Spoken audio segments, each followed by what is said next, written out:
Good morning, students. Today we will start chapter 2nd of history for class 12th, and chapter name is King, Farmers and Towns. Let's start the chapter. We will start the chapter with introduction. There were several changes in economy and political life between 600 BC. The most important was the emergence of early state empires and kingdom. 600 ईसा पूर्व हमें भारत के अंदर बहुत बड़े आर्थिक और राजनीतिक जीवन के अंदर बदलाव देखने को मिले। अब ये जो बदलाव थे ये काफ़ी महत्वपूर्ण थे। इनमें क्या क्या हुआ, जैसे कि प्रारंभिक राज्य का उत्थान हुआ, साम्राज्यों का उत्थान हुआ और राजधानियों का उत्थान हुआ। There were other changes as well like growth in agriculture production, emergence of new towns etc. इसके साथ साथ दूसरे बदलाव भी देखने को मिले, जैसे कि कृषि उत्पादन में बढ़ोतरी हुई और नए कस्बे और शहरों का विकास हुआ। Historian tried to understand this change by using a variety of source. इतिहासकार अलग अलग स्रोतों का यूज़ करके, प्रयोग करके इन बदलाव को जानने की कोशिश करते रहे। और ये सोर्सेस क्या क्या थे जिनसे उन्हें बदलाव का पता चला?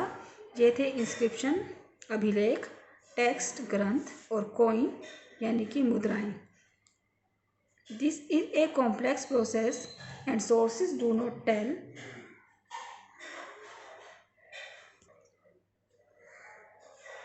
The entire story. अब ये सोर्सेस जो भी थे ये बहुत ही जटिल प्रक्रिया के द्वारा समझ में आ रहे थे। और एक और इसकी कहेंगे कि डिसएडवांटेज ये था कि इन सोर्सेस से हमें पूरी की पूरी कहानी पता नहीं चल रही थी। आइए नेक्स्ट हम अपने टॉपिक को देखते हैं। Some development during the long span of 1500 years following the end of Harappan civilisation. अब हड़प्पा सिविलाइजेशन के अंत के बाद लगभग 1500 साल के लंबे समय तक बहुत सारे डेवलपमेंट, बहुत सारे विकास जो हैं वो हो चुके थे। और वो क्या क्या थे ये भी देखते हैं। There were several development that took place in India during the long span of 1500 years following the end of Harappan civilisation. Harappa civilisation के अंत के बाद 1500 सालों तक भारत में इस लंबे समय के अंदर भारत के अंदर कई सारे डेवलपमेंट या विकास देखने को मिले। वे हैं, सबसे पहले देखिए, Rigveda was compose along the Indus and its tributary. Rigveda को रचा गया कहाँ पर? इंडस नदी और उसकी सहायक नदियों के किनारे पर ऋग्वेद की रचना हुई। Agricultural settlement emerged in many parts of the subcontinent। इसके साथ साथ इस प्रायद्वीप के बहुत सारे भागों में कृषि से संबंधित बस्तियां बसनी स्टार्ट हो गई। कृषि से संबंधित यानी कि ऐसी बस्तियां जहां पर कृषि की प्रक्रियाएं या क्रियाएं की जाती थी। emergence of new mode of disposal of the dead like megalith in central and south India। Bharat के दक्षिण और मध्य भाग के अंदर डेड बॉडीज़ को दफनाने के लिए एक नए तरीके का भी उत्थान हो चुका था। उसको मेगालिथ बोलते हैं, जिसमें डेड बॉडीज़ को दफनाने के बाद पत्थर पर उसके बारे में यानी कि अभिलेख जो है वो लिख दिया जाता था। तो इस तरह से हमें एक नया तरीका ये भी दिखाई दिया। नेक्स्ट है emergence of new towns and kingdom. नए शहरों और राजधानियों का उत्थान। The 6th century BC was a turning point in early Indian history. जो 6ठी शताब्दी थी वो भारत के इतिहास में, आरंभिक भारत के इतिहास में एक टर्निंग पॉइंट निकली। यानी कि यहाँ से पूरी हिस्ट्री जो है वो चेंज हो गई। इसके रीज़न क्या क्या थे? रीज़न देखिए, ये the era is known for some crucial development. इस एरा के अंदर बहुत सारे महान बदलाव जो है वो देखे गए, जैसे कि इंक्रीज यूज़ ऑफ आयरन, लोहे का प्रयोग जो है वो बढ़ गया था। डेवलपमेंट ऑफ कॉइन एज, मुद्राएं जो हैं वो भी अब विकसित हो रही थी। अलग अलग राजाओं के द्वारा अलग अलग मुद्रा जो है वो लागू कर दी जाती थी।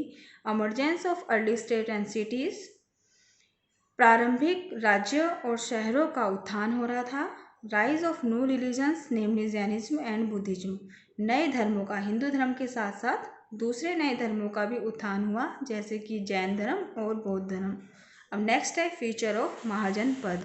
अब महाजनपद क्या थे और इनके क्या विशेषताएं थी। The 6th century BC is known for the rise of 16 महाजनपद। अब 6ठी शताब्दी में ही 16 बड़े महाजनपदों का जो है वो उत्थान हो चुका था, इसीलिए 6ठी शताब्दी को भी जाना जाता है। The state were either rule by king और गणास, ये जो स्टेट थे, ये जो 16 महाजनपद थे, ये या तो राजाओं के द्वारा या फिर गणों के द्वारा, यानी कि बहुत सारे लोगों के समूह को गण बोलते थे। यानी पूरा का पूरा मंत्री परिषद जब उस स्टेट पर रूल करता था तो उसको गण बोलते थे, और गणों को संघ भी बोला जाता था। तो संघों के द्वारा या फिर राजा के द्वारा इन स्टेट्स को चलाया जाता था। Each had its own capital often fortified, प्रत्येक स्टेट की, प्रत्येक महाजनपद की अपनी एक अलग कैपिटल होती थी, राजधानी होती थी, जो कि फोर्टिफाइड होती थी, किलेबंद होती थी। Some state maintain permanent standing armies recruited from the peasantry and regular bureaucracy, कुछ स्टेट ऐसे थे जिनके पास अपनी परमानेंट आर्मीज होती थी, जो कि गांव के किसानों से ही उस आर्मी को बनाया जाता था, और उसके साथ साथ रेगुलर ब्यूरोक्रेसी यानी कि दैनिक या रेगुलर बेसिस पर उनकी नौकरशाही जो है वो भी होती थी।